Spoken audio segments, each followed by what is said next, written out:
સોનગઢમાં રમણીય પાર્કમાં એક જ રાતમાં 4 ઘરોના તાળા તોડી ચોરોએ આતંક મચાવતા રાત્રે ફરજ બજાવતા સ્થાનિક જીઆરડી હોમગાર્ડ અને પોલીસની કામગીરી સામે સવાલો ઊભા કરી જાણે એમને કાયદા વ્યવસ્થાનો ડર જ ન હોય એ રીતે લોકોમાં ભય ઊભો કર્યો છે। સોનગઢ સ્ટેશન રોડ કે જ્યાં રહેવાસીઓ અને ગીચ વસ્તીની સંખ્યા ખૂબ ઓછી છે ત્યાં નગરપાલિકાના આશીર્વાદથી કેમેરા દેખાય છે અને સોનગઢના જે વિસ્તારોમાં ખરેખર ગીચ વસ્તી છે અને કેમેરાની જરૂર છે ત્યાં કેમેરા જ નથી, જેનો ફાયદો ચોર લોકો ઉઠાવી રહ્યા છે। સોનગઢના રમણીય પાર્ક વિસ્તારમાં 27 તારીખની રાતથી 28 તારીખની સવાર સુધીમાં ચોરોએ એકસાથે ચાર ઘરના તાળા તોડી રોકડ રૂપિયા અને દાગીનાઓની ચોરી કરી જતા ત્યાં નાઇટમાં ફરજ બજાવતા જીઆરડી અને હોમગાર્ડ જવાનોની કામગીરી સામે સવાલો ઊભા કર્યા છે અને સ્થાનિકો તો સ્પષ્ટ કહી રહ્યા છે કે અહીં કોઈ જીઆરડી કે હોમગાર્ડ આટાફેરા મારવા પણ આવતો નથી।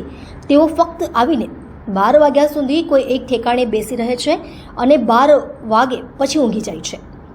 ત્યારે સોનગઢના દરેક 4 રસ્તા પર અને દરેક સોસાયટીમાં મૂકવામાં આવેલા આ જીઆરડી અને હોમગાર્ડ જો આવા ચોરીના બનાવો બનતા અટકાવી શકતા ન હોય તો તેમને મૂકવાનો શું ફાયદો?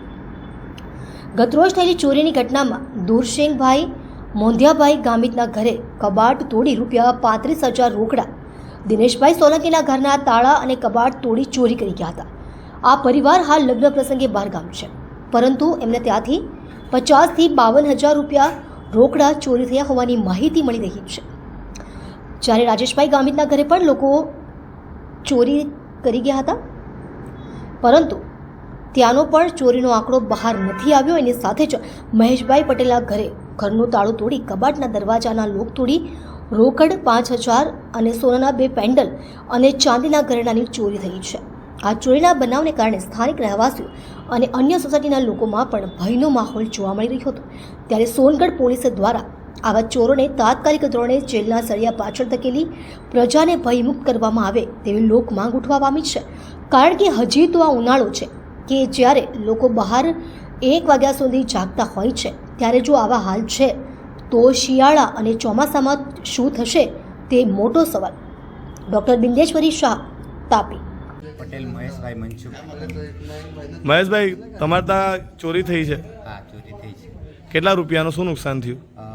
અમારે આશરે 30,000ની ચોરી થઈ છે, જેમાં નાની બેબીના પેન્ડલ હતા, પછી ગળામાંનું હતું ને ચાંદીના સાંકડા હતા, રોકડ 5,000 હતા ટોટલ। પેન્ડલ સોનાના હતા? 2 પેન્ડલ સોનાના હતા।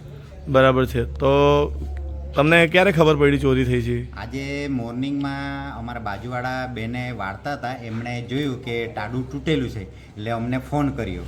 તમે ક્યાં ગયેલા હતા? હું ગામ વતન ગયેલો હતો। કયું ગામ તમારું? અમારે ડાંગ જિલ્લામાં। બરાબર છે। તો હવે તમે આ સમયે પોલીસને અને નગરપાલિકા જે છે એ લોકોને શું માંગ કરો છો? મારે એ માંગણી છે કે અમારા આટલો વિસ્તાર, આખી સોસાયટી ફૂલ ભરેલી છે, ત્યાં એક સીસીટીવી કેમેરા નથી કે પોલીસ બંદોબસ્ત નથી રાખતા, જ્યારે બીજી જગ્યાએ 1-2 ઘરો છે ત્યાં એ લોકો સીસીટીવી કેમેરા મૂકી છે। તો મારે નગરપાલિકાને એ માંગણી છે કે તમે અમારા વિસ્તારમાં સીસીટીવી કેમેરા મૂકો। દરેક 4 રસ્તા પર અત્યારે જીઆરડી, ટીઆરબી ના બધા લોકો રાતના બી મૂકે, હોમગાર્ડ બી મૂકેલા છે, ત્યારે બી આવી ચોરીઓ થાય છે, તો આપને શું લાગે છે કામગીરી કેવી થવી જોઈએ? કામગીરી હમણાં એ લોકો મેં તો હજુ સુધી મારા સોસાયટીમાં નથી જોયા, કદાચ રાત્રે આવતા હશે, રહેતા હશે, પણ મેં હજુ સુધી નથી જોયા કે અમારા સોસાયટી, આટલી મોટી સોસાયટી છે, એમાં એ લોકોએ 12 કલાક મૂકવું જોઈએ રાતના। હા, રાતના।